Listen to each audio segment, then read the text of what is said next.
All right, everybody, welcome to Theory Underground.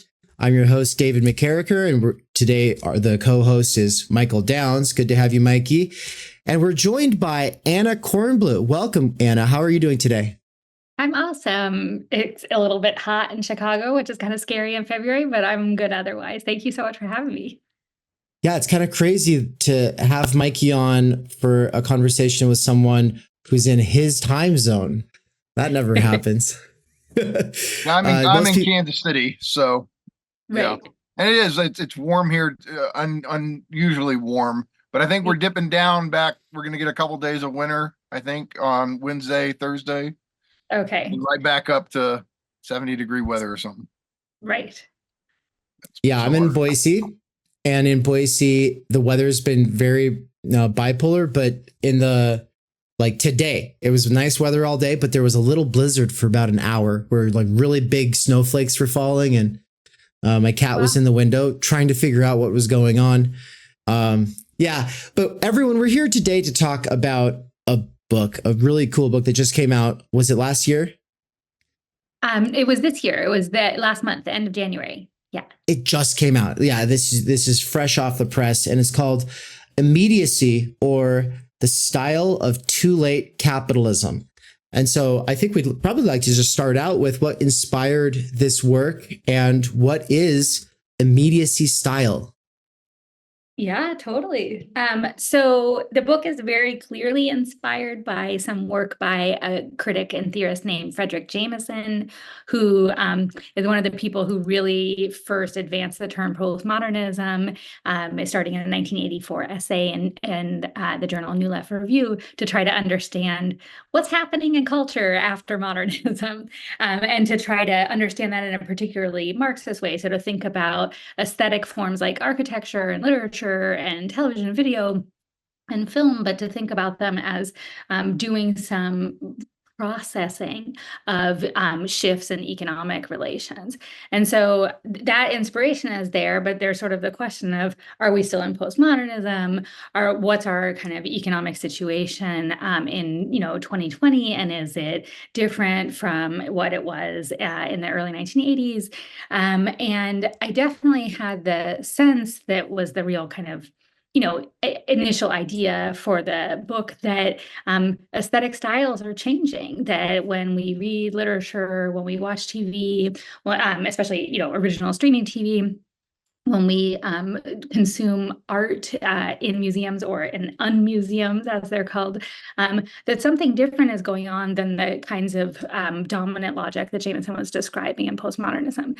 And what's that something different? I'm really interested in as that kind of pressure on mediation, a kind of emptying out of representation, a kind of effort to short circuit and cut to the feeling, right? Direct message, and that pressure being experienced by people who produce art who feel that there's something illegitimate about it taking a long time to kind of contemplate or get a message, and instead wanting to just be expressed direct, right? And also something about people who consume it, that they think it might be elitist if you have to engage in some processing or some contemplating or deliberating of like what's going on in this poem, and who think also that we should constantly be giving art kind of political report cards, right?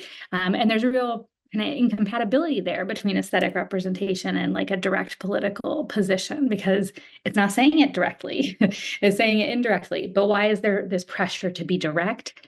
And that's kind of, directness is almost a synonym for immediacy, when immediacy is the kind of negating of mediation, or the negating of this kind of process of sense making, negating of medium, even like that we don't encounter artistic works in specific media anymore. There's sort of a lot of media blending or genre blending.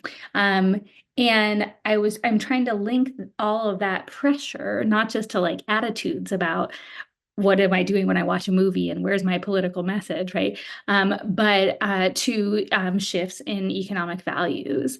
And so if you look at the kind of patterns over the last 40 years, last 50 years that, Jameson is initially observing the beginnings of, we have what is often avowed by a lot of different kinds of economists and historians as stagnation, or secular stagnation is their word for it, like that the G7 economies aren't really growing by producing more stuff for more people.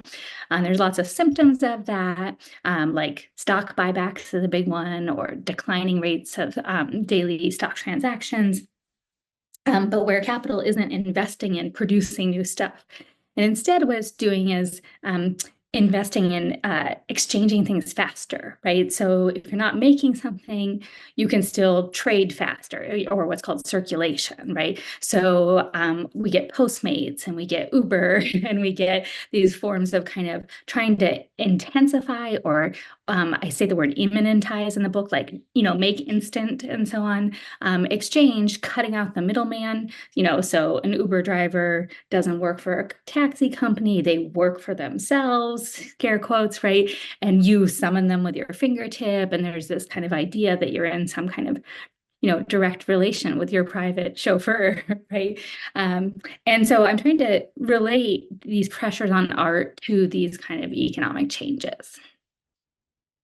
That's excellent. And the word style, I think you had talked about it having a special signification. Maybe you talked about it in relation to Adorno. I'm not sure. Was that right? Could you elaborate on that a little bit?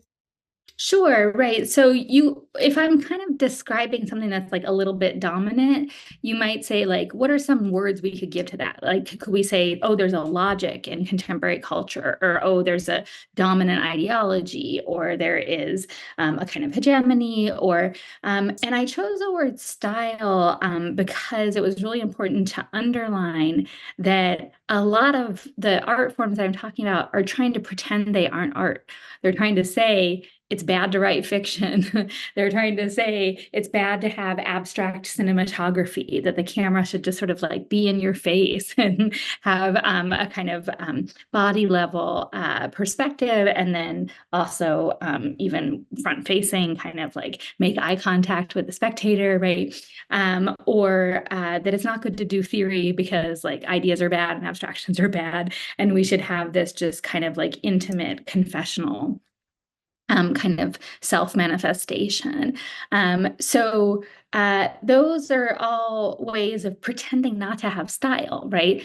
We're taking down these big things that are in the way, these mediations of distance, or these kind of frameworks of abstraction that like the camera might provide, or the invented consciousness that fiction can provide. We're cutting those all out, and we're just giving you the real stuff. Right. So, but that's pretending. And so it was really important to me to name it style as a way of sort of thinking this paradox of like a style that presents itself as unstyled, or why is there just this kind of whole, almost fetish of kind of endless lust for the viscerally affecting right here, right now, real stuff, these kind of profundities of the body or experience that are kind of intransitive, right? They can't be connected to other things. They're just kind of like intensely shimmering. So style was a word that I chose because it highlights that something has been made in a particular way. And I wanted to call attention to these things that are presenting themselves as unstyled still actually do have a style, and even like some aesthetic grammars or forms in common, or things that we can kind of track to study them as indeed still having been made, or still situated in a context where there's a broader matrix of economic value and economic imperative that is also trying to sort of cut stuff out, right? I like what you're saying, because basically, I mean, it's almost like you're doing with style, somewhat like what Sartre did with freedom, where you're saying you're choosing not to choose, you're still choosing. You're saying you're not styling, you're still styling, right? Right. But it's interesting too, because I work in a warehouse and work with a lot of Zoomers, Generation Z, and even you start talking about, pop culture or whatever, even they will say stuff like, we don't have style the way that boomers and Xers and millennials did. And you think about like the very strong contrast in genres or styles of music or in fashion, right? You ask them, and they'll say like, we don't have a punk style or goth or hip hop or like really like even when you look at how they dress, it is kind of generic. Yeah. Nothing stands out. You wouldn't give it its own name or anything. And same with music. They'll say, our pop music kind of doesn't, it's a little like techno infused, but pretty much pop music, and hip hop is okay. Maybe it's a little slowed down now, but they all feel like they're suffering from a lack of Uh-huh. generational defining style. Yeah. And it's funny, tomorrow I'll say, no, you guys have your style. It's no style. It's no doubt. Yeah, and I think there's two really interesting things going on there. That's such a good description of like how Zoomers feel, right? One of the things going on there is, how do you see the present, right? How can you tell that you think you're just going about your life, listening to the music that you like? I like this and I like that, and I wear this and I wear that, and I don't really, I don't really put the effort into it to have a style. I just, you do you or whatever, right? But you're actually part of broader networks of practices and habits and meaning that are being, commercially sold to you, or that are being kind of used as the glue of society.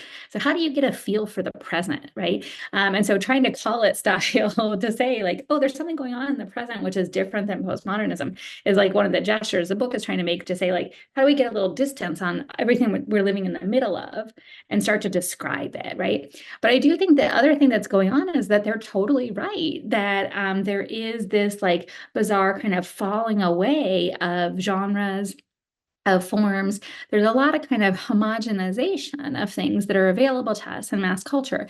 And we can think about why that is. In music, that might be because there are certain platforms that are predominating, and certain producers and individual kind of consolidated companies and labels that are predominating, and they might have kind of like a house aesthetic or something, but they sort of hide the fact that they're exerting such a controlling influence. There's a really interesting article by a guy named Mitch Theriault about the producer Jack Antonoff, and like how much his sound just sounds the same and how powerful he is, right?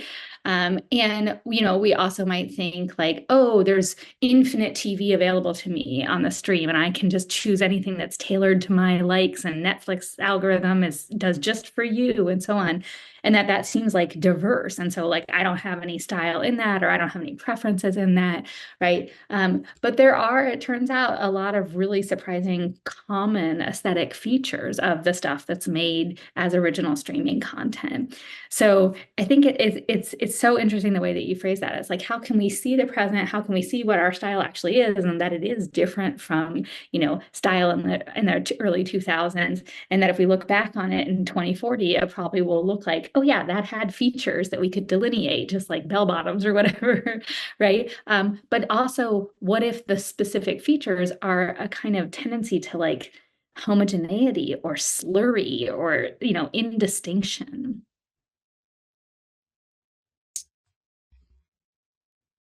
One thing that I would like to ask is about this. Well, I love this quote from your. I'll say just to the audience, this is one of the most enjoyable works of theory that I've read in the last 10 years, for sure. And really, I've only been into theory for 10 years, so that's the point is there's like this weird way that your voice and the form kind of matches the content. Like I was listening to it while working at the Amazon warehouse where I worked yesterday, and I think I got like halfway through it, and I was like listening to this robot reading fast, but it's just like, okay, so which is already kind of insane. I understand. Like it's like it's not the way to actually read books. I know it's not in any way, shape, or form like an adequate replacement, but it's good enough when we don't have the time and energy and we're working. Right. But it's also kind of just how I get like that sort of window shopper's first pass on something, or like maybe it's like a speed date, so that I can go, you know what, I'm going to go actually sit down with that book for a few hours. And I just wanted to say I was sold on it at the level of style separate from the actual arguments, which I think are fantastic. And I think, it really has, there's this whole thing about instantaneity and immediacy that I've been thinking about a lot, especially with the critical media theory stuff that we do at Theory Underground. So this is now, canon, this text, but the style though, there's something about how you wrote it that makes it feel like this succession of like impressions. I don't really understand how you did it. And is this your normal writing style, or was this something you were developing for this text? Okay. Well, thank you so much for saying that. And also, I'm very honored that you listened to this while you're working. And I hope that you also feel that the style is one related to those compressions in your work experience, right?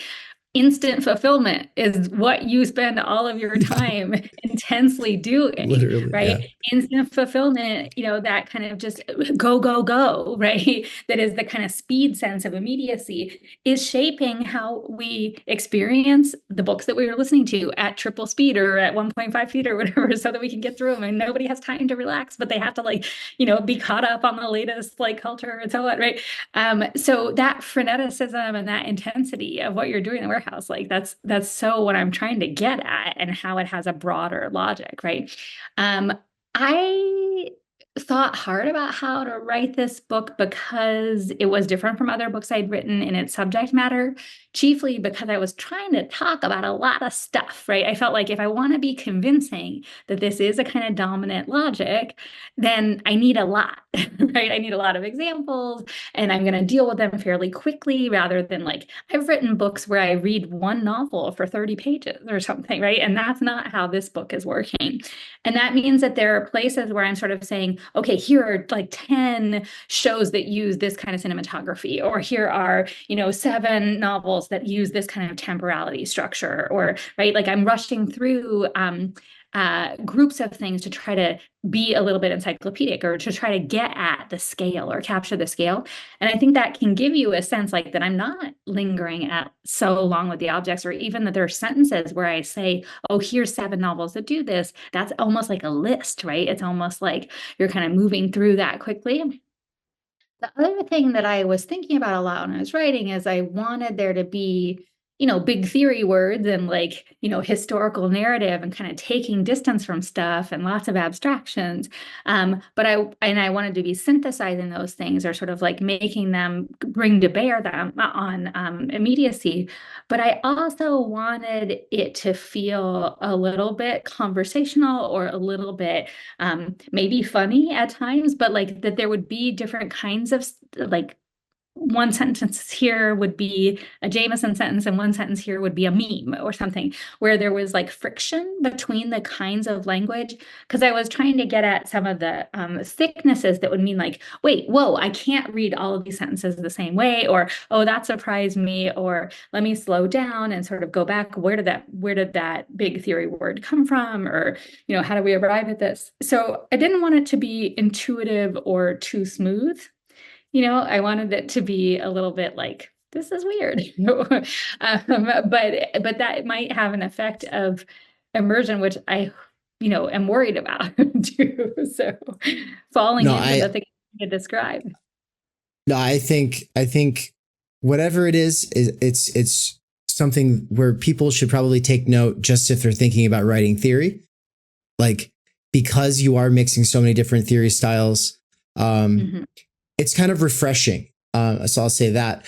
But I wanted to read this one quote because I like how the books that you kind of talk about, this list of books that are sort of manifestos or reinterpretations of capitalism, or what phase of capitalism are we in. And so I just kind of want to read that off for people. It says, sure. The theory of new media's decisive impact often braces the distinction of the contemporary as denominated through numerous diagnoses and manifestos. Digital capitalism, 1999, information capitalism, 2000, communicative capitalism, 2005, surveillance capitalism, 2014, platform capitalism, 2016, and even no longer capitalism, but something worse, rule by a vectorialist class, 2016. Of course, we could probably add, the techno-feudalism thesis from, there's just like this whole list, but then you're kind of coming in, and of course you go on in the quote to get into the different kind of economic conceptions, such as like the fourth or third industrial revolution and those kinds of things. But I guess I kind of just want to set you up to talk a little bit about how you see this as sort of quilting that lineage of attempts to conceptualize the field. Oh, yeah, that's an awesome question. So I think that lineage is really important, right? Like, as we were just starting our conversation, like, how do you put a name on the present, right? Or how do you, I think one of the jobs of theory is to try to provide us with descriptions or categories that we can think with, right? So does platform capitalism as a concept help us think that something different is happening from just commodity capitalism, or just the moment of multinational capitalism, or mercantile capitalism, or finance capitalism, right? So I think the categories are really, really important. I also think their proliferation in the 21st century is a kind of sign that people are trying to figure out, like, what is actually happening in our economic base. Like, it's still capitalism, right? All of these are still capitalism. But when is a quantitative change in how capitalism works a qualitative one? When is a change in how we do business one that becomes a change in how we make art, or a change in belief, right? When you're trying to put names on these almost historical periods, also, are they claims about transitions in time? Are they claims about just changes in ideology? And I think a lot of the ones that are in that list are people who are trying to make sense of, is the internet a new phase of capitalism? Is the digital a new kind of production? Are all the tools that are made available to us, from email on to Google, on to ChatGPT, right? Are those tools actually enhancing productivity? And it's taken a while for people to sort of track and figure out that they're not really. So like that third industrial revolution is kind of like the promise that we're going to have this total transformation, and expansion of capitalism in this way, because we're going to be making all kinds of new things. And it turns out not to have really made a difference in the growth trajectories and profit trajectories in the G7s. Nonetheless, we do, I think, have a different cultural style as a result of these media technologies. And so that's kind of one of the distinctions I try to make in the chapter called Circulation, is sort of how do we think about, we're still in this tendency of intensified circulation, intensified exchange that started with globalization. The compression of time and space is like David Harvey's name for some of those things, right? And now we just have, you want it, we get it, right? We have all kinds of instantaneity. So that's a sort of trajectory of intensification. So maybe it means things haven't changed so much in the base. It's not that we're in feudalism again, and we could talk about that more if you want to, right? But it's that we do nonetheless have this convergence of our styles of making art and making meaning, or in this case of rejecting art and rejecting meaning, with that instantaneity, cut out the middleman kind of economic base. I think the feudalism hypotheses are so interesting. They really, really are, because they're trying to say, like, things are getting extremized, right? There's an incredible ballooning of wealth at the very, very top. And on the one hand, capitalism is always about that kind of opposition, right? Marx says in the Communist Manifesto, it's the simplification of class antagonisms, right? That you just have two classes, and they are, there are people who are rich and there are people who are miserable, and those are in structural relation to each other. But on the other hand, the kind of ballooning that we're seeing is really unprecedented, and is related to specific legal changes in the tax code, and specific, again, the stock buybacks thing, and kind of capital that doesn't have anywhere to go except to be reallocated to wealthy individuals instead of being invested in production. And the kind of precarity that we're seeing on the other side is really quite extreme. extreme also, how hard it is to just afford an apartment in the United States, right? There's almost no city in the United States where a person working 40 hours a week, minimum wage job, can afford an apartment. Like those are extreme, terrible conditions, right? And there's a lot of that polarization that is happening by virtue of rent. Think about what streaming is even. We don't own the CD anymore, right? You don't have the thing at your house. If you stop paying your subscription, you won't have that music, right? And so that mean that as a consumer, you're in a different kind of relationship to that corporation than you were in an era of less rent-based and more kind of commodity transaction-based stuff. I think trying to put names on that stuff is really, really important. And at what point are those differences really changing the power structure that we're in, or really changing the ideological structure that we're in? So I think it's really good to have that kind of debate about the neo-feudalism hypothesis. It really is. But we are seeing lots of things that remain just tendencies of capitalism that Marx already described, but they keep extremizing. Yeah, that one in particular, it's not that I've done super deep research into the topic, but it definitely is getting at what I take to be a real complication in class composition itself, because in the age of Charles Dickens, it was like you're a proletarian or you're a capitalist. And if you were a proletarian, you knew you were a proletarian, as opposed to now where people think of themselves first and foremost as some kind of a consumer identity. And the way to get out of the rank and file working class is through college. That didn't exist, right, at the time. Like that wasn't an idea. Oh yeah, you can go to college and then you can be a part of one of these professions, or then you can get into the management. It was more, no, you want to get to the management, you just work your way up within any given, say, factory or whatever.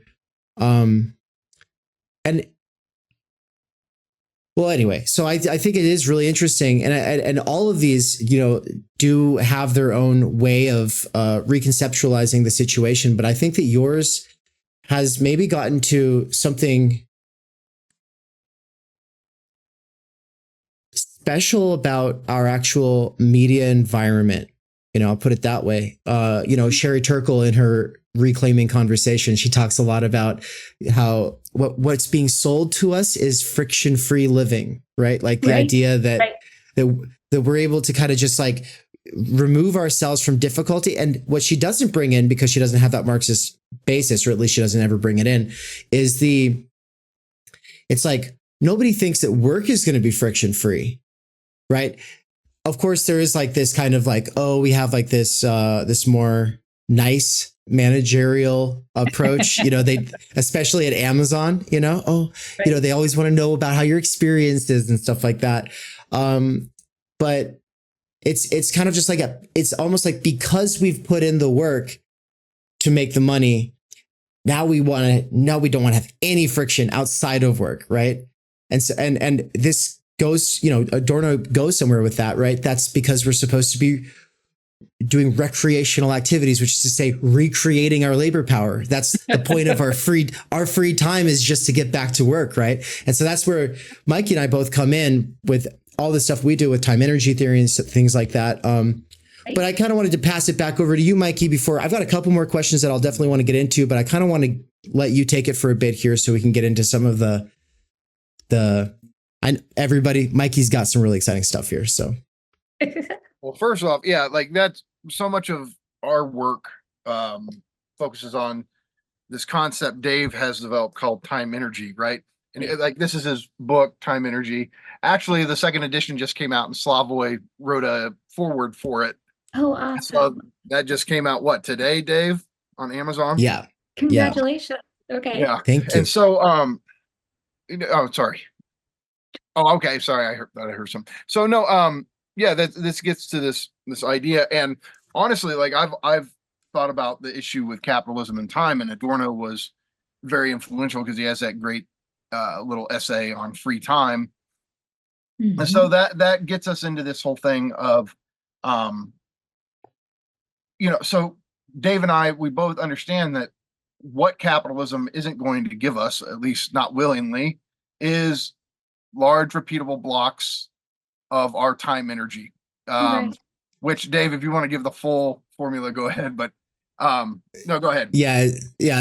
What I've kind of simplified it down to is just saying large energy infused repeatable blocks of time that are reliably throughout your week. Right. Without those, you can't do most things that you would do if you were following or exploring your higher human capacities. And all that's left is energy without time, which is frenetic, restless, or at least it was without repeatable time, right? Like if it's not really reliable, repeatable time, but you feel energized and inspired to do something, you can take up the violin, but you're not going to be able to get anywhere with it because you're not going to find that kind of time again, right? Okay. And then the opposite of that kind of time is just energy. It's time without energy, which is garbage time, which is, it's good for video games and binging Netflix, and it's not good for much else. Mm-hmm. Yeah, that's. No, and so the way I see your work connecting to what we're doing is, for me, because here the if we talk about like the zeitgeist with young people, we're done with work. We don't want to work anymore, and our bosses bitch about it all the time. People just don't want to work anymore. You're damn right we don't want to work anymore because we have nothing to show for it. And this mode we're all in, which is, no, wealth to us is not just money, having $1 billion. It's not having to work all the time. Right. And what we find more and more when you're working more and more and you have less and less money, the status of wage laborer puts you in a kind of existential immediacy. That's all you are. Now, the great Hegelian quote, and Derrida also says it, which is, immediacy is always mediated, right? But which is to say, there's a whole web of mediation that's making us feel immediately trapped in our identities as wage slaves, right?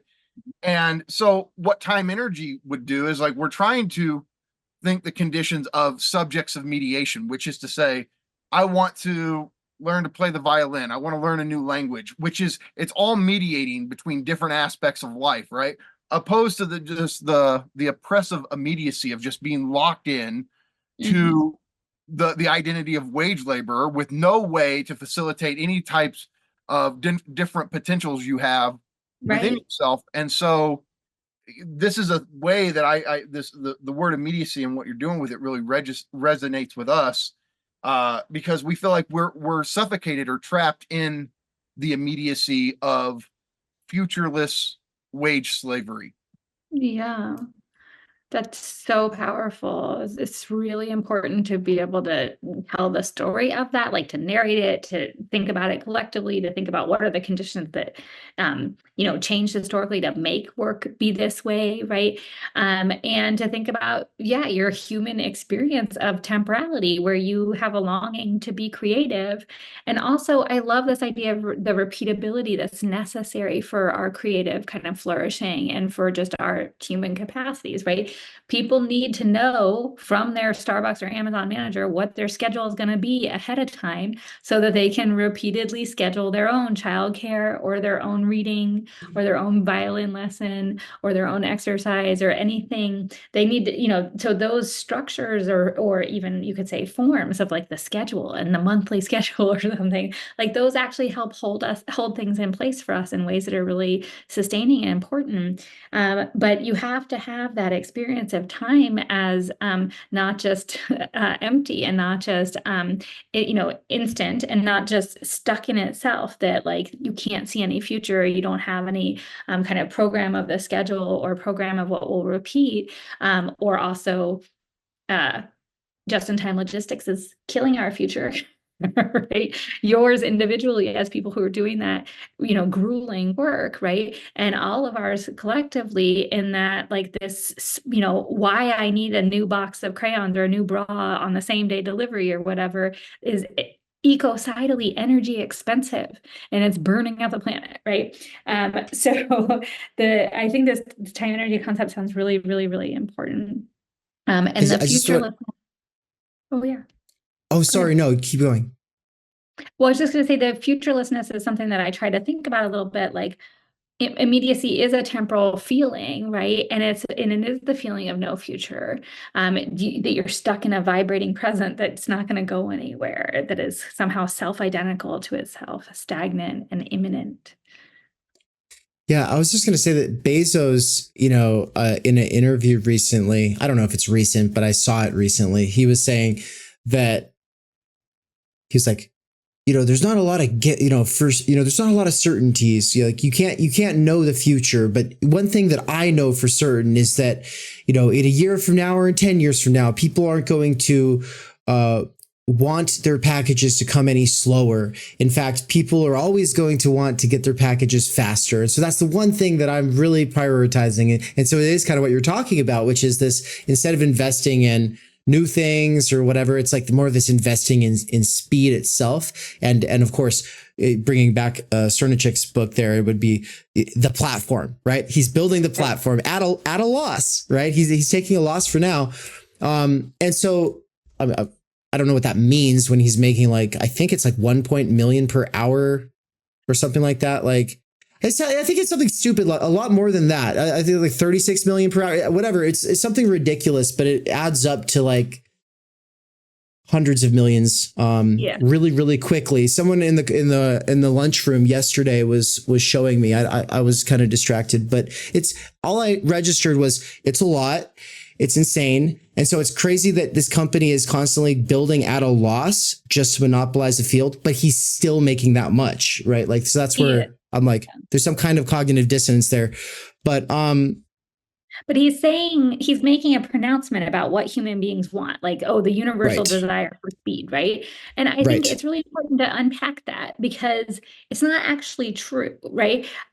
One thing I found is that I felt more reliant on things like Amazon when I became a mom, because I was working and I was trying to reproduce the human species, right? And we don't have a culture or an economic structure that helps share the work of social reproduction, right? And so I'm racing around, commuting, and I got to get groceries, and I got to pick up my kid from the childcare. I got to get there before and I don't have time to make an extra stop for diapers when I'm out of them. So I got to order them. And I'm so harried that I don't even realize I'm out of diapers. And then I order them for overnight or whatever. Like that desire isn't just a spontaneous, I need my shit right this second, right? At the expense of other people's lives, right? The conditions that UPS drivers work in, the conditions that you guys work in. It's not a just spontaneous natural desire. It's made out of the conditions of my own work and the conditions of other people's work and our economic values, where we don't slow down and prize and value care, for instance. And don't you think it's this inverse ratio of the more they deprive us of time, energy, the more they have to speed up things because we don't have the time, energy to go do the stuff.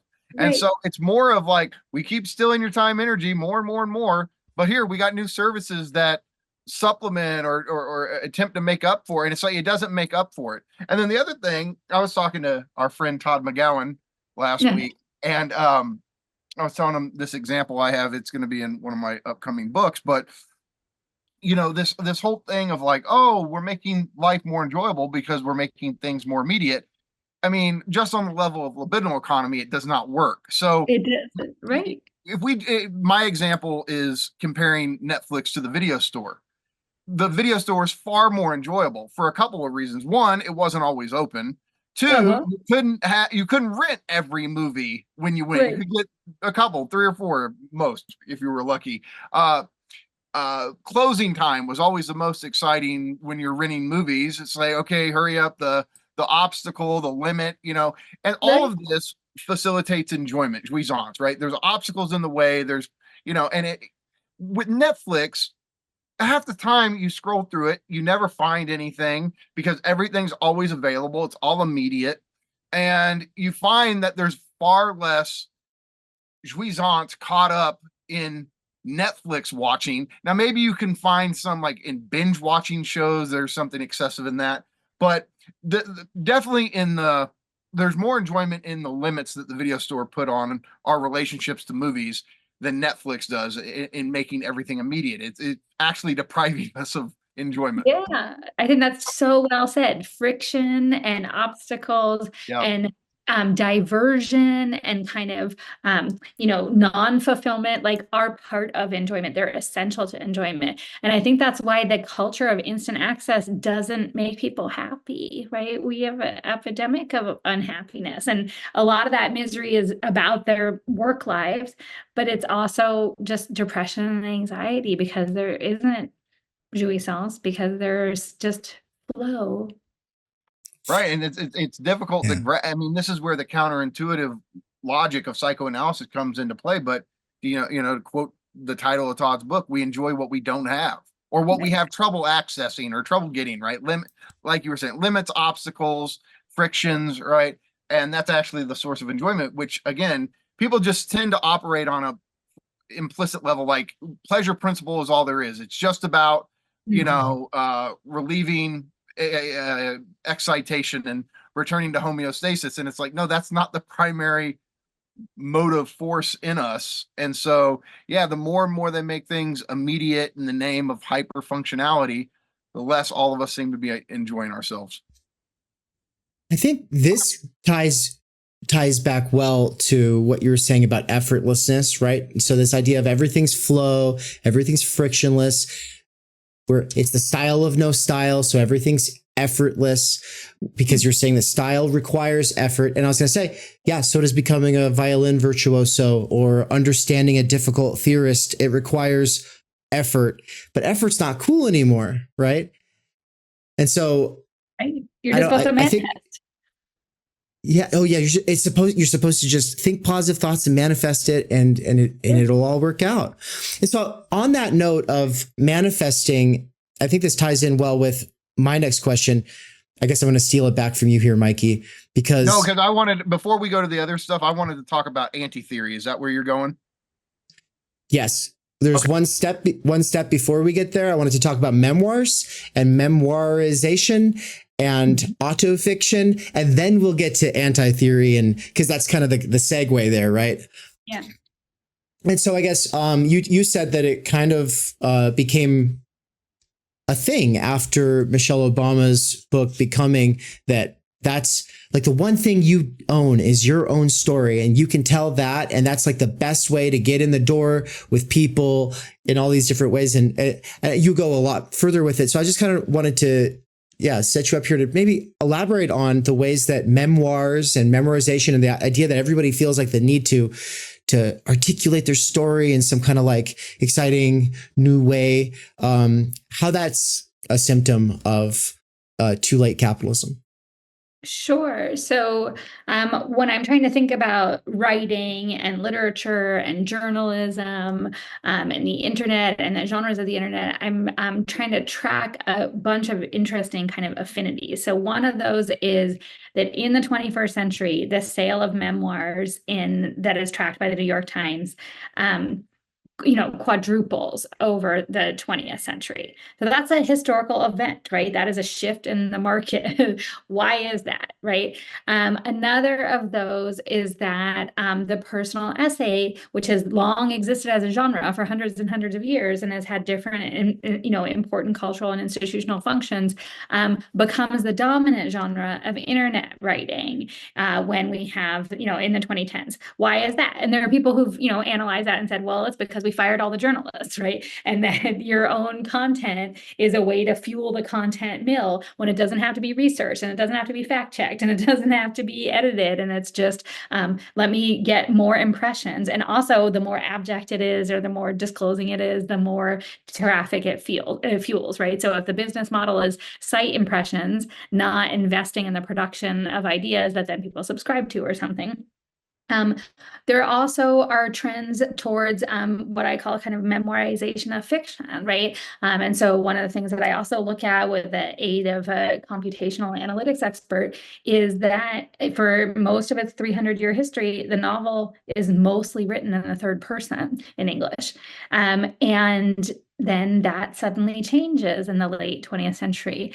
Why is there a decline in a form that has been pretty stable for almost 300 years, and a shift towards a privatization of perspective, or a kind of enclosing of perspective, and a doing away with the unique properties of fiction, which really mostly happen in a third person, right? Omniscience is not something that we get to live with in our bodies, in our lives. So I try to put a bunch of things of that nature kind of on a level together and think, like, is there an explanation for all these convergences, which have to do with changing industrial conditions in publishing, and changing industrial conditions in journalism, and the changing working conditions in higher education, or the changing availability of higher education.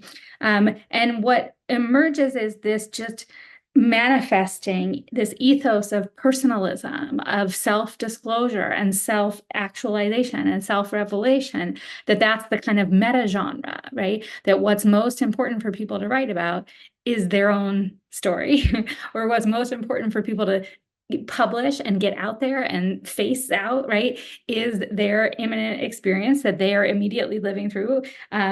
The idea that people would write many memoirs, like, instead of like waiting till they got old to write one or so, like, all of these phenomena have to be kind of accounted for.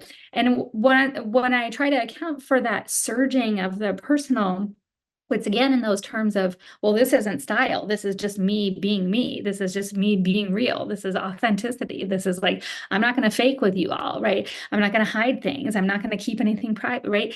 And that is itself like a response to these changing labor conditions, that is just presenting itself as if it's spontaneous, and as if it's like ethical, and as if it's just, intimate. And there are all kinds of things that are really compelling in personal essays, and there are all kinds of things that are really compelling in people's tweets, or in people's first person narratives, right? But there's also something that's lost if that's the only form of representation that we engage in, and there's definitely something that's lost if we act like it's just a kind of neutral ethical posture, rather than something that has broader social determinations. Yeah, and I think that this being played off like it's authentic and ethical is a great tie into how this bleeds into anti-theory as a radical, right? And so the quote that I have here, I don't know if I'll read off the whole thing, but I have where you open up the section on anti-theory. You say, in his 700-page 2020 masterwork, Critique and Praxis, the Columbia law professor, Foucauldian theory expert, NPR talking head, and death penalty lawyer Bernard Harcourt pronounces that critique has become too divorced from praxis. The praxis renewal to which he enjoins his fellow theorists is surprisingly not, however, collective action, but on the same wavelength as the immediatizing impulses of autofiction and stream aesthetics, in the same underpinning of circulatory disintermediation and imaginary inflation, anti-representational emancipation. So what is anti-representational emancipation? Right. So there's just this idea that a number of theorists have taken up, a number of writers who we might call theorists have taken up, that it's not legitimate to participate in the project of theory, that it is not legitimate to make concepts, that it is not legitimate to try to generalize or abstract or get distance on a situation, to try to historicize it, or to try to say it needs names, or that we need some new ways of thinking to shift our perspective around things.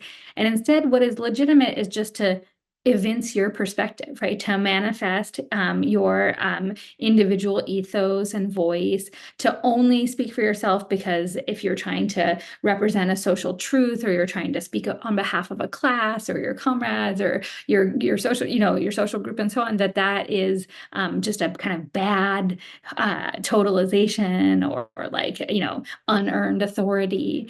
And that what instead the theorist should do in the conditions of this illegitimate abstraction is just pursue concretude, right? So just give me the body, tell me about how you masturbate, tell me about how you masturbate when you have cancer, tell me about how much you suffer, tell me about your process of self-revelation and self-exploration, and make sure that you tell us that you're humble, right? And that you're doing all this disclosing, to not kind of pretend to speak for others, or to not pretend to have ideas that are resonant or transcendent. And I find that really a sad diminution of the historical task of theory. And I find it really common across a lot of kinds of disciplines, right? So Harcourt is obviously an incredible person in so many ways. Like he's a death penalty lawyer for one, but his sense of what theory is at this moment is really, really attenuated. And that's in, the kind of legal and political theory domain, but it is shared in anthropology, or it is shared in, literary and creative writing, or it is shared in language study, or in women's studies, or right. So why is that so shared? Why do we have this retreat? Why do we have this kind of ethical glamorization of what are some really degraded working conditions for producing theory? Because most professors have had their labor casualized and kind of precaritized and made very extreme, and library budgets have been slashed, and research budgets have been slashed, and the kind of conditions for engaging in the slow, deliberative, collaborative work of making new ideas have been totally degraded by the assault on education, right? Why do you want to glamorize that degraded condition as humility, as weak theory, as one trend calls it, right? Humbly, right? That's what I'm trying to sort of track. So a couple conceptual connections come to mind here for me, because I'm totally on your side on this one. So first off, I mean, maybe I'm just pointing out some hypocrisy, but I do think it's odd that somebody who's supposedly so well versed in Foucault makes this move to putting all the emphasis on this egocentric self narrative. Yeah. When you think about Foucault as this great thinker of the epistemes and orders of knowledge, the order of things, all of this incredible research that Foucault did. He hated, sorry to interrupt, but why did he hate psychoanalysis? He hated psychoanalysis for trying to turn this injunction to speak into a virtue, right? I've got to tell my story. He also rejected the subject. I mean, so it's weird. It's I don't know how a Foucauldian, if he claims to be one, can even get here. It's a weird thing. So on the one hand, I think one of the things that does explain this type of move is the capitalist realism of theory, which is to say, if theorists believe that capital has won, there is no alternative to it, we're not going to actually think or theorize our way to something beyond or outside or radically modified within capitalism, then I guess the only salvation is my own personal salvation, because we've abandoned large scale projects. And so, I mean, one, I see the hypocrisy of a Foucauldian making this move. Two, I think capitalist realism does have a lot to do with it.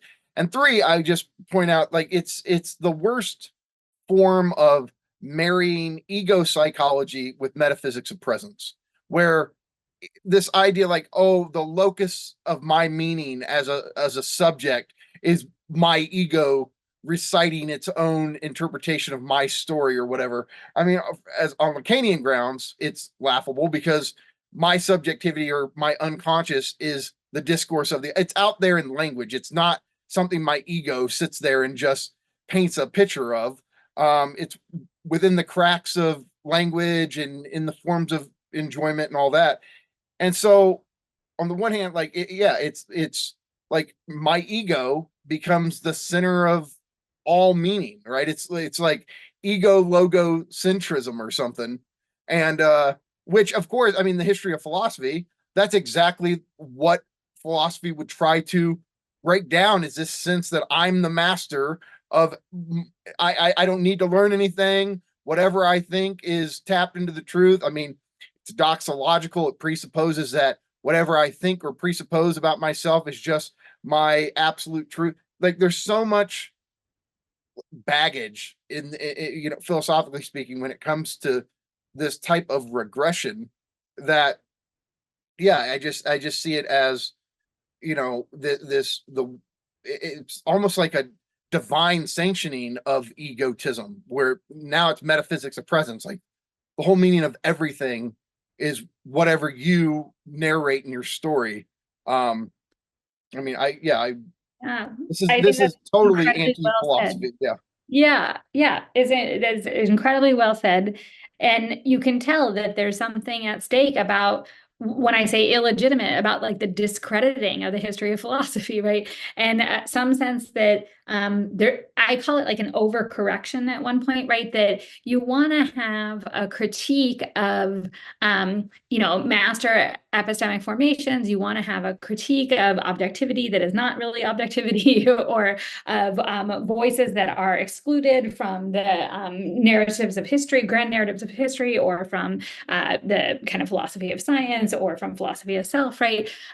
But that doesn't mean that the critique has to be about just wholly deflating, puncturing, and discrediting the effort to make knowledge and to kind of synthesize and bring things together that represent, multiple kinds of people, or represent collective interest, or even represent like the interests of the species at a time of forced extinction or an unevenly distributed threat. So it's really disappointing. And what is also disappointing about it is that one of the other historical jobs of theory besides synthesis is to reflect on its own conditions of knowledge making, right? And to me, what you're calling this kind of egoism and this metaphysics of presence, it just has way too much rhyme with the sort of incitement to presencing that the data companies want, right? So we are enjoined to manifest and to do that on TikTok so that they can, harvest user data. And we don't have to believe the kind of smoke and mirrors about how profitable or not, or generative or not data is, to know that these are the companies that are valued the most right now, right? And that we have algorithmic imperatives and economic imperatives to do this form of charismatic emanation, being an influencer, sharing, and more sharing, and so on. And for philosophy and theory to take that as its posture, and to take that as its remit and its task, without reflecting on that being ordained by the economic base, it's really falling down on the job. You think, okay, so I keep going back to this. It's just such a strange position for a Foucauldian. Do you think somebody can get there, like this whole thing of like almost this fetishization of the self expressing itself? Could a Foucauldian, because when I think Foucault, I think of the early books, I think of these great analyses of structure, right? Mm-hmm. Could a Foucauldian try to do this on the grounds of the care of the self stuff in Foucault? Absolutely, I think they could. I mean, one has to argue this out and think about what Foucault's own trajectory was, but, there are already arguments about how his kind of suspicion about, the public health administration and the public health incitement to discourse and the massification of control of the body politic, how that knowledge formation translates into a kind of suspicion of the social welfare state for him, or a suspicion of public health agencies, right? It's not an accident that some of our most prominent Foucauldians were against masking or COVID denialists or so on. It is a late development in some of the later works that there is a kind of glorification of ethos and of various forms of inward turn in response to the anatomy of power. So I think you could get there, which isn't to invalidate how incredibly useful and powerful like other Foucauldian frames might be, I just want to say the whole thing about like the overreach of the state, or how, it fails to help us with mental illness or what. It's just like, yeah, because abandoning us to capital really helps, Right. Mm-hmm. But well, Dave, no, go ahead. It went too far in a lot of ways, this sort of Foucauldian emphasis on, like, oh, well, mental health is kind of just like a social construct, right? Like I think that's kind of a way it gets inherited, and that's not necessarily all his fault, right? People are trying to figure out a way of navigating this that doesn't stigmatize as much, but it obviously goes too far sometimes. I do want to say, I'm a little sympathetic to Agamben when it comes to the COVID, the whole thing, really the whole thing. I'm a little sympathetic because I don't think that was handled well. But I think where you and also Todd are coming from on that position is a reasonable one, and it's worth taking seriously. And it's not what I want to get into right now, so much as to say, like, the situation, whatever the actual situation is, and if we are to actually diagnose the situation in a way that would be generative of actual solutions that can actually change anything or give us any kind of a real future, cannot be understood with a bunch of people in the room just telling you what they think or how they felt this week. Like, I guess that's kind of what it comes back to with theory for me, because I've had, over the course of the last 10 years, a lot of experiences in various organizing spaces where there is this, as Nick Cernacek and Alex Williams would both say, that was a funny slip, folk politics, right? Like the kind of circles where it's just, we'll just kind of sort out like how we feel about things and work on how we say and how we say things so that we'll all be happy at the end of it. Like it's kind of this Occupy direct democracy ideal. And I'm sympathetic to it in various cases, in various situations, right? But it tends to be the go-to. And my problem with that is just that you're not going to get down to the logic of capital and how it actually is working today by being this kind of concrete that is not actually concrete in the first place. Right?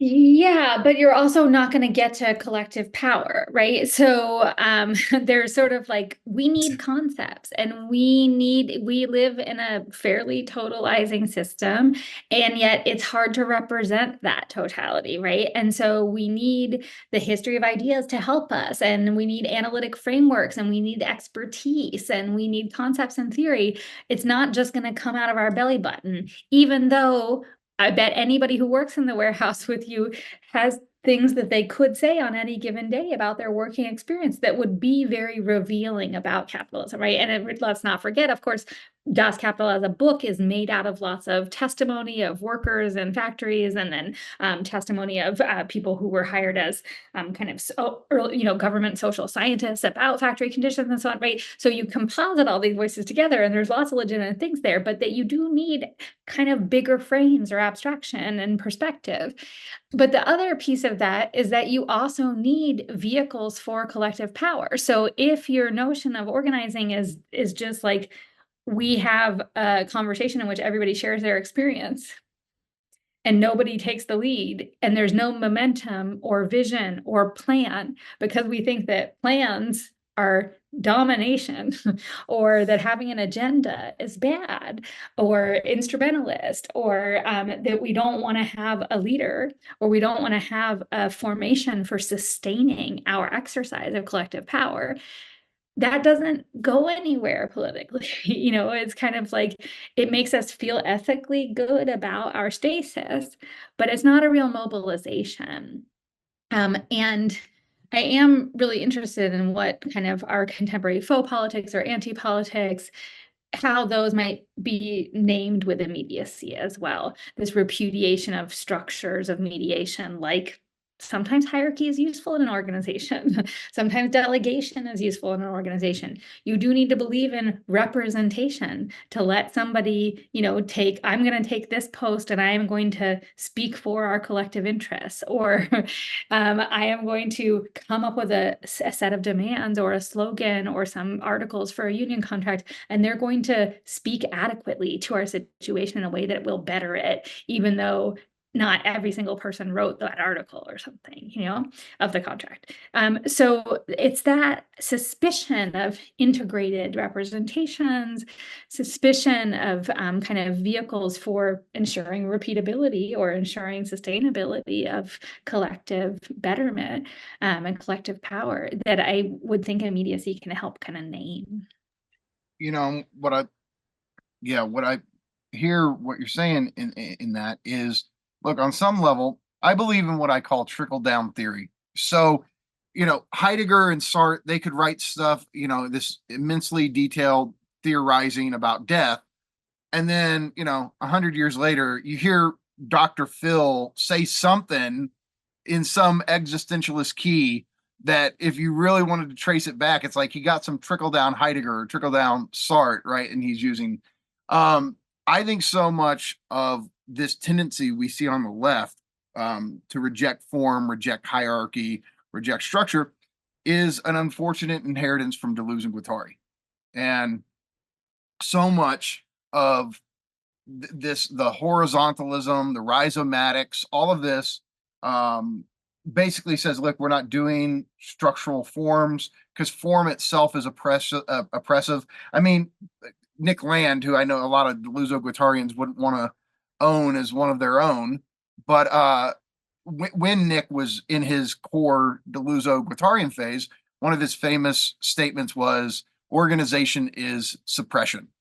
And you really hear this Deleuze-Guattarian resonance in that everything's about lines of flight outside of the apparatus of capture and all of that. And this gets us to what I really wanted to ask you about your book, Order of Forms. But I'll save the next part, let you respond. But do you see this tendency, obviously the anti-representationalism that's in Deleuze and Guattari, the anti-form, do you see them playing a key role in like this idea kind of trickling down to your typical leftists on a campus, rejecting form, structure, planning, right, etc.?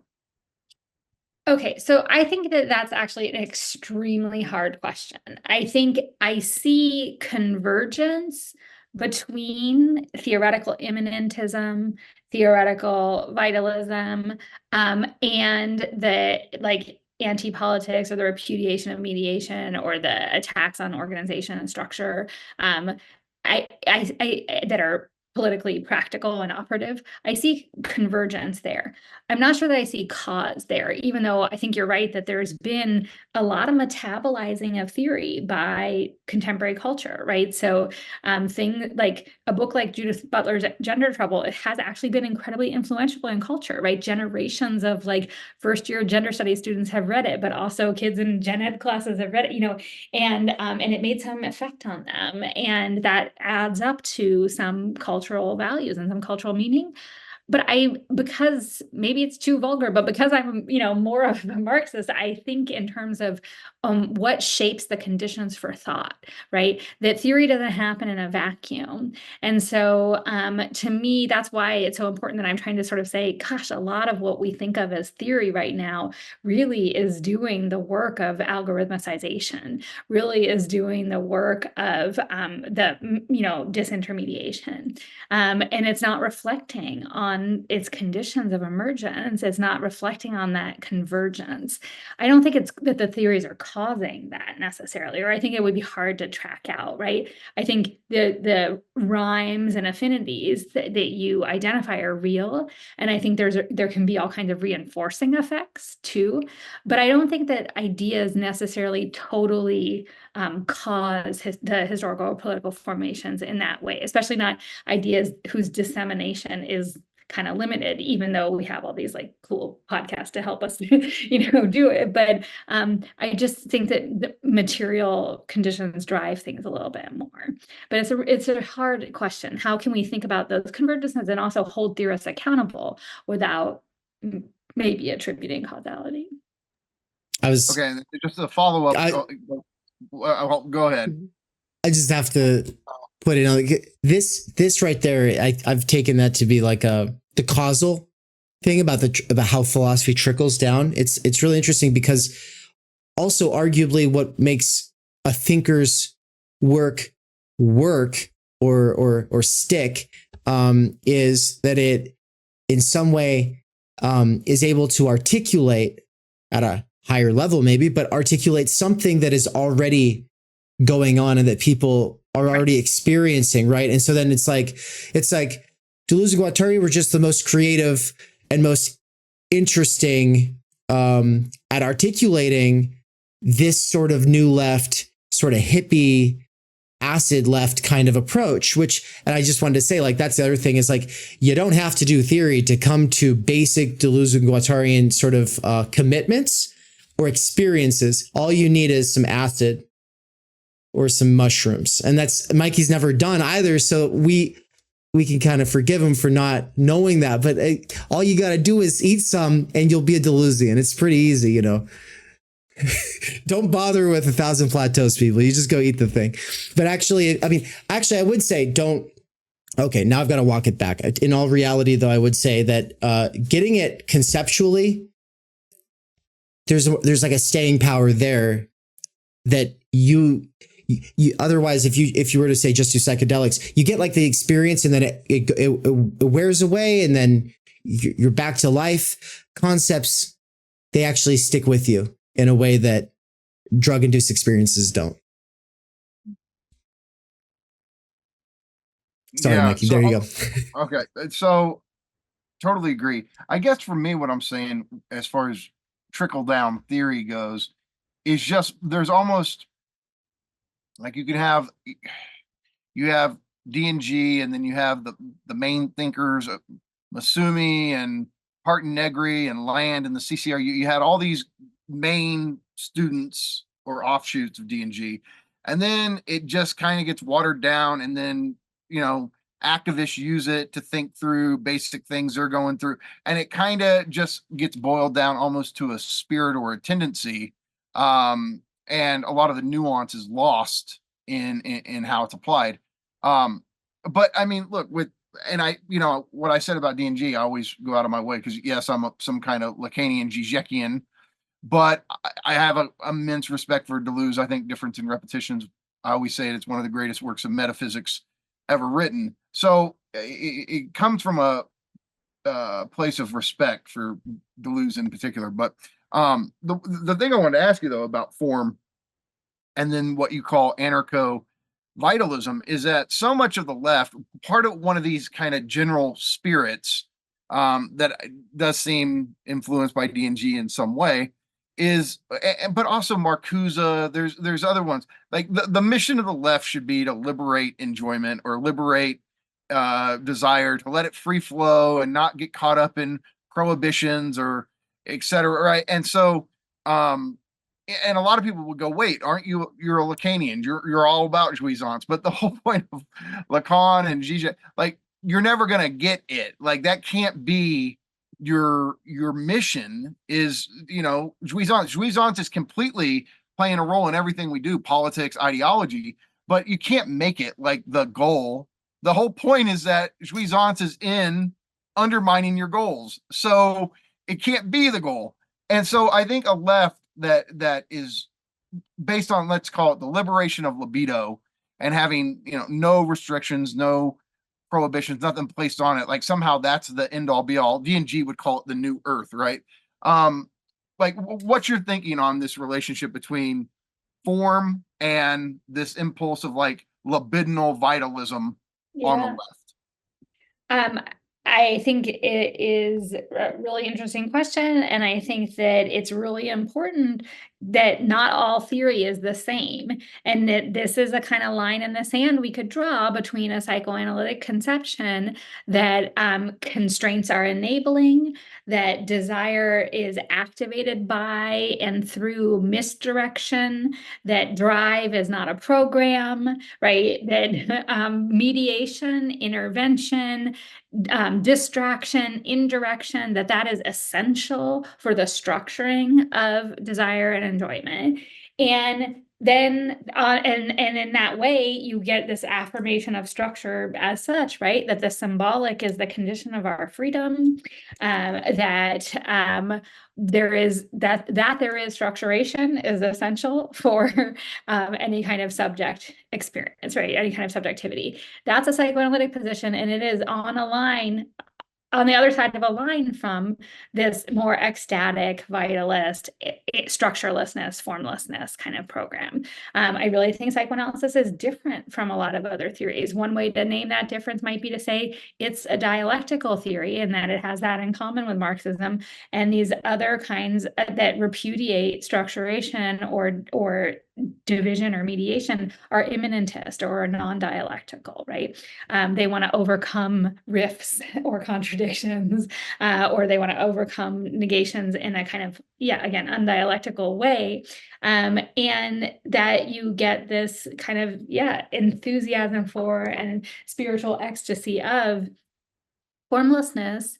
And it's very hard for me not to think about those in terms of just manifestation now, but the kind of sense that their freedom is on the side of unstructured life or immediacy or, deinstitutionalized, demolished relations or anti-politics, as opposed to freedom is enabled by structure.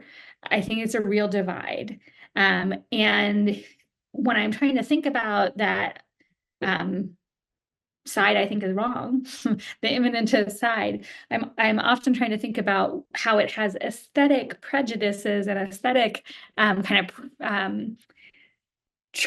truisms that get kind of molded into political ones. So this kind of modernist sense of breaking or fragmentation or dissolution or rupture or irresolution formally becomes this kind of preference for the organization is suppression, political position, right?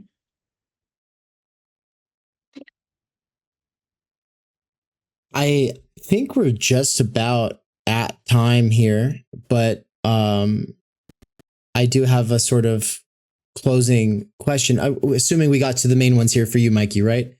We're good to. I only had one other one, which was, and I did want to let the viewers know, so you wrote a book on Fight Club, and just for a moment, would you give us a kind of summary of what you're doing in that book, and also what you think the enduring legacy of this film is? Okay, sure. So when I'm doing that book, it's a textbook. It's in a series where we take a contemporary classic film that's taught a lot, but doesn't have a BFI book. And Todd edits the series, and we come up with a relationship between this classic film and a theoretical tradition as an approach to film. And so the book is organized like, here's how the theoretical tradition works and how you can use it, and then here's how it works when we think with this film, right? So in my case, I am doing Fight Club, and I am doing the tradition of Marxist film theory, or the kind of untradition of Marxist film theory, because I'm kind of telling the story of how film theory was pretty Marxist in a lot of its origins and then became less so over time. And I'm trying to help us think about what are Marxist questions that we ask about cultural products like film. And then that film in particular is so interesting because it wants to offer a theory of capitalism. It wants to offer a theory of alienation. It wants to offer a theory of schizophrenia as a byproduct of capitalist worker relations and alienation. And it wants to try really hard to experiment with some different political responses and collectivist political responses. And it is a film of exploration of failed experiments. And it's really important to fail and to continue to fail better. And they move in the film through the course of some different experiments.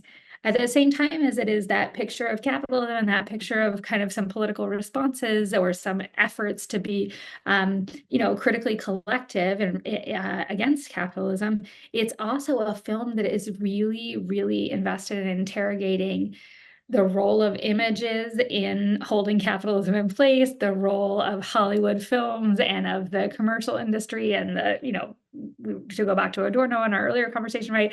The way that those two things often function so close together. What provides the glue that holds us in place or keeps us in a very immiserating system? A lot of the time it is the film industry, or it is the entertainment we consume. And I think that Fight Club is just so insightful about that. It's everything from how it calls our attention to cinematic editing and the whole kind of sequences of splicing the porn into the kids' films, and the fact that Tyler works as a projector and so on. And to its kind of contrast between Edward Norton's image and Brad Pitt's image. So it just, and then all of its kind of meta cinema references. So it just kind of attunes us to ideology, as well as to capitalist production, as well as to efforts at anti-capitalist politics. And I think it's really interesting to think with. Yeah. That's great. So, I mean, because here's the thing, I'm a big defender of the film. I think it's arguably one of the greatest filmic critiques of consumerism we have. But online nowadays, there's this, especially with certain leftist types, liberal leftist types, who'll just say all the film is a toxic, or is a defense of toxic masculinity, and it's just trying to celebrate and champion the worst forms of masculinity. And I think they missed the whole point of the film. I think it's a critique of that. I mean, the whole thing is, right, like, ultimately, by the end of the film, what has liberated him is honestly a Bedouin love event, right? It's a loss of this kind of like overinvestment in independent masculinity. At least that's how I read it, as a, and what has capacitated their politics is shared labor of social reproduction, right? When they move into the house, they're cooking in teams, they're sleeping in teams, they're washing in teams, they're making soap, they are all doing this feminized work, right? And that is and they're doing lots and lots of communications labor, right? And that's the condition of possibility of their effective political act of bombing the credit card industry buildings, and nobody who works in them gets hurt. I mean, especially not security guards and so on, right? So that there's this whole passage through a practice of social reproduction, I think, is really not an apology for toxic masculinity. Yeah. I figured, but good to know. Dave, you want to take it away?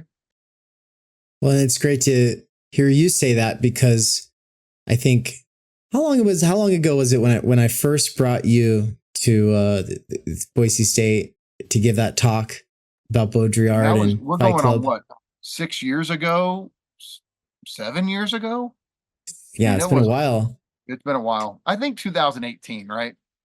Yeah, I think so. And so this was the first time that I'd met Mikey. Because it's a year before the Žižek conference, so 2017, I think. Okay, there we go. Yeah, because then we met Žižek a year later. So this was the first time I ever met Mikey in real life, was when I was organizing with some organizations at a university, brought Mikey to come give talks on Baudrillard, really whatever he wanted to talk about. We just wanted to bring him. And then like a year later, we got to meet again at the Žižek conference in Athens, Georgia. But anyway, after he gave the talk on Fight Club, a professor there came up to me and said that she fucking hates Fight Club. She's just like, and she basically said that everything that Mikey just said is at this point kind of tropish online when it comes to that. And so anyway, I'm glad you see beyond that, though. Of course, also, I think there are people who glorify Tyler Durden in this way. So of course we can kind of see where they're getting that from. But I wanted to bring it back around here just before we close out. Like, I entered a sort of crisis, and I think it's a crisis imposed by this culture of immediacy, or this style of immediacy. And that is whether or not to stream this interview. Let's get really meta here for a second. So because I called up Nance. Nance is often a co-host at Theory Underground, and I was like, hey, just checking to see if you were going to be here for the interview. And he's like, oh, I'm just going to watch it live because I'm out doing things. And I was like, oh, I had it. I don't think I'm going to do it live, but I was thinking about doing it live. I've been kind of like vacillating on this back and forth. And it's interesting because like we were going to do it live on February 22nd for the Epic Marathon stream, but because that didn't work for you, we did it this Monday. Well, the thing is yeah, I could have streamed it pretty easy with a few clicks of a button and everything like that, but I was like, oh, I'd have to make a thumbnail. In a sort of sense, putting like the instantaneity, like giving people instantaneous access to this interview would have required more preparation that I just didn't have in the time crunch of today.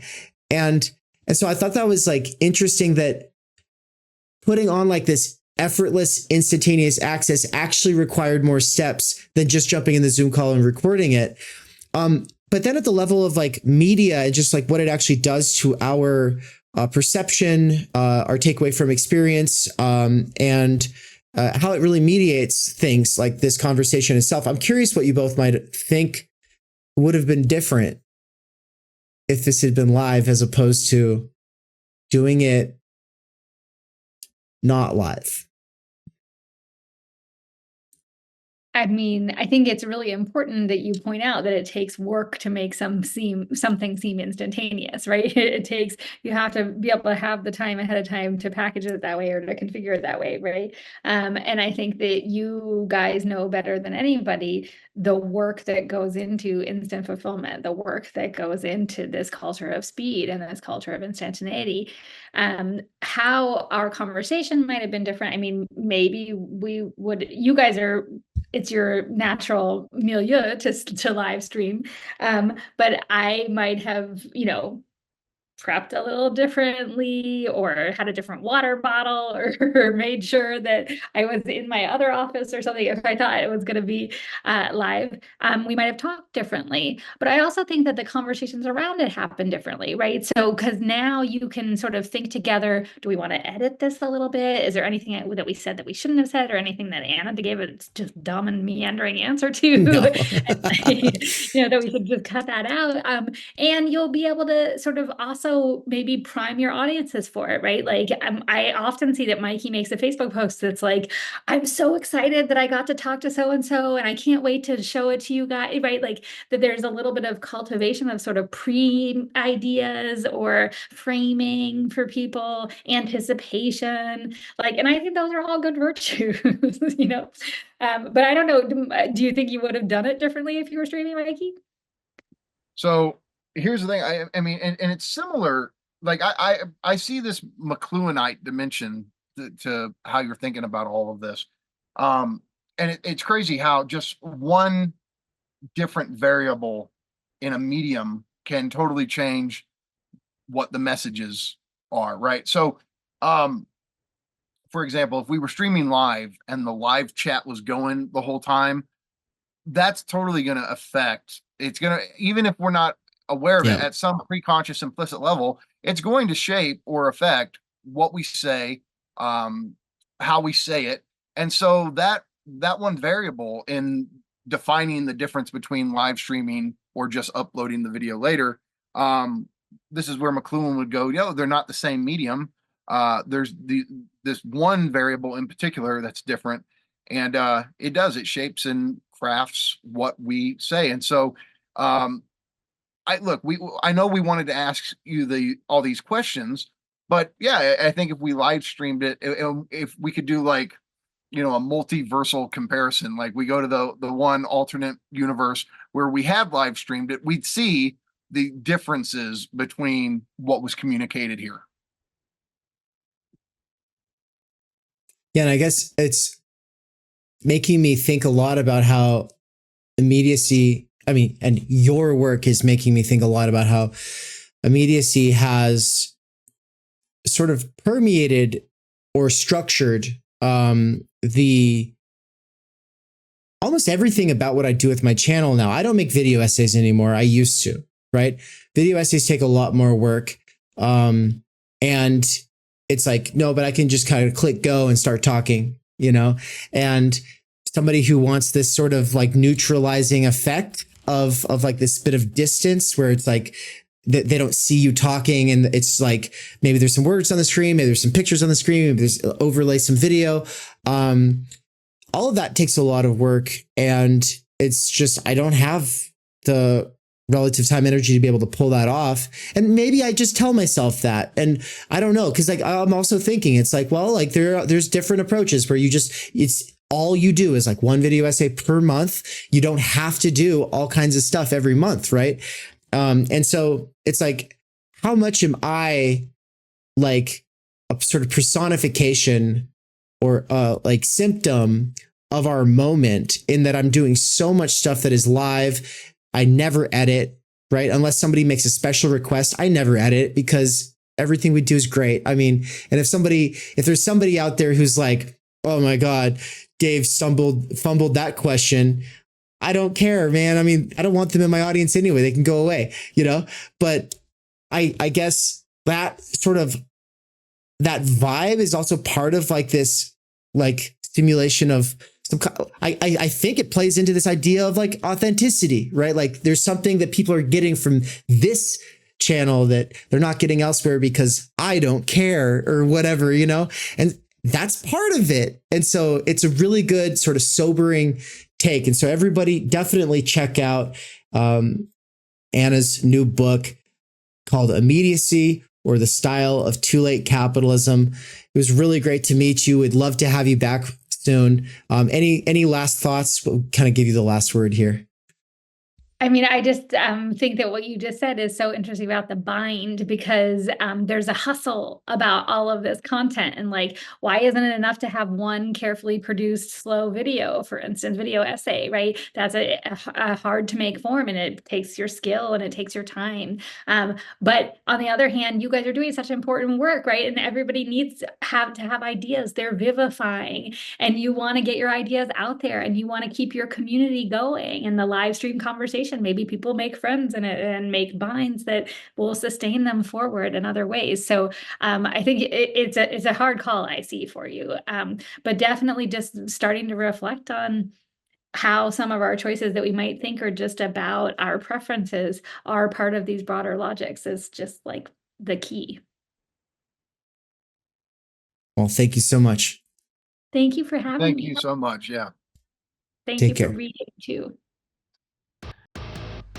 We cannot do direct revolution, but the only way to lay the foundation for it is to do what you are doing to move the underground. It's a theoretically correct title. Welcome to Theory Underground, where workers with earbuds can find genuine liberation from necessity. Research at Theory Underground focuses on what is most important for understanding our current situation.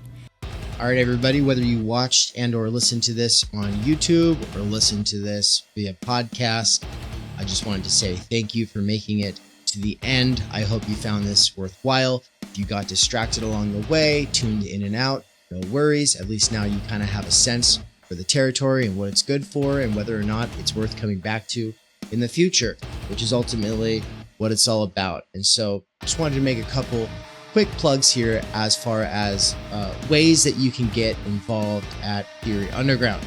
So the main thing is that we have weekly events and we have monthly events, and then we have special courses. Now the special courses are like usually a one-off thing, right? It might be a short course, it might be a long course. Courses might include things like Mikey teaching Slavoj Žižek for They Don't Know What They Do, or Leon Brenner teaching clinical structures and autism and psychoanalysis, or me teaching Being in Time or Totality and Infinity. But I think one of the coolest ways to get involved, if you don't have the time and or money for a full-on course right now, is to check out the ongoing seminars. There are 2 that take place. One is on the 2nd Sunday of every month. The other is on the 4th Sunday of every month. And then there's a sort of floating discussion that changes whether it's the 1st or the 3rd or sometimes the 5th Sunday of a month. That's kind of just agreed upon depending on my availability and my wife's availability. So the 2 of us do these lecture sessions for critical media theory and critical doxology and time energy Those 2 ongoing seminars are part of research cohorts for people who want to do writing on these topics, or people who might want to use critical media theory or critical doxology and time energy theory for their own projects. And so this is like a way to get a basis in these fields, but it's also a way to kind of get to know people who are really working on the main research threads here at Theory Underground. Subscribers also get access to the weekly events, which are Capital Mondays every Monday, variable times for that. Just if you are interested and you sign up as a subscriber, just reach out to me and I'll add you to that list. And then we also do these multilingualism immersion sessions where we on Wednesday do Club Espanol at 3 p.m. Eastern time. On Thursdays at 10 a.m. Eastern time, we are joined by Terrence Blake. And if you haven't watched the interview that we did with him, you got to check it out. He's a really cool guy. He's been speaking French and writing it and doing theory in French, studying under people like Deleuze and Foucault back in the day.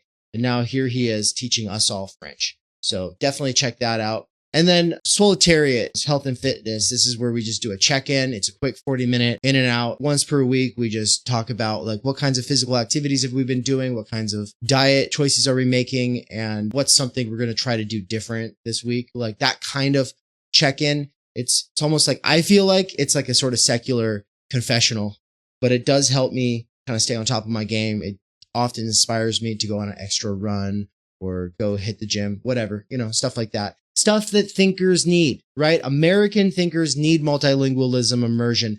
American thinkers need health and fitness because it's too easy for us to get just stuck in the reading and the writing and the scrolling on the phones and all of that kind of stuff, especially when we don't have the time energy, especially when we're constantly busy. Having some kind of a structure, accountability, some kind of a check-in, that really helps me. And that's why it's ultimately here, because I find it useful. Nance finds it useful. A handful of other people find it useful. And so if you want in, this is a great way to get to know us. But also every month we have other events that are just like these monthly events. These are just a few of the things that we're currently doing. There's a lot more coming. Right now, the app and the website are buggy and beta. And so don't trust them at all. The best way to know what's going on is to become a subscriber. Hit me up. Let me know what you're most interested in. And we'll go from there. I guess the last thing I want to say is big thank you to my patrons over at Patreon. So the difference between a subscriber and a patron is the subscriber is giving me anywhere between $30 and $300 a month so that they can be involved in all of these activities. Think of it like a gym membership, but for your mind. If you don't care so much about the theory courses or the ongoing seminars or the multilingualism immersion events or the health and fitness or the film club stuff, if none of that really matters to you, but you want to support, then the best way to do that is to become a patron. And so thank you. Big thank you to Nico and Sakil and Zoxandra and Darian Large. You're really helping make a difference here because as of 2 weeks ago, I started skipping work at Amazon. Thank you. It really means the world to me that people are supporting me on Patreon, that people are monthly subscribers, that people maybe just want a one-off course, but ultimately you're all the best. And if you're kind of like, hey, I can't do any of that stuff and I'm broke, motherfucker, well, don't worry. There is a scholarship if you want to get involved. But if you don't and you just like the content, then hit the like button, comment, let me know what you think about something that happened. What was your favorite quote from the whole live stream? What was something that somebody said that you thought was a great moment? Maybe timestamp it. I love that stuff. But if you're on the podcast, make sure to review the Theory Underground podcast. Thank you, everybody. Take care. All right, I know this is like already the longest PSA in the world, but there's a lot of stuff going on at Theory Underground. I just wanted to make this quick insertion to also remind you that there is the Theory Underground European Tour happening between April 27th and May 25th. The dates and locations are almost secured, and you can see them right here on the whiteboard, as well as the October conference happening in Boise. It's going to happen between the 24th and 26th, and I think that's going to be a lot of fun. You can check out the call for proposals on that. Should be up on the channel now.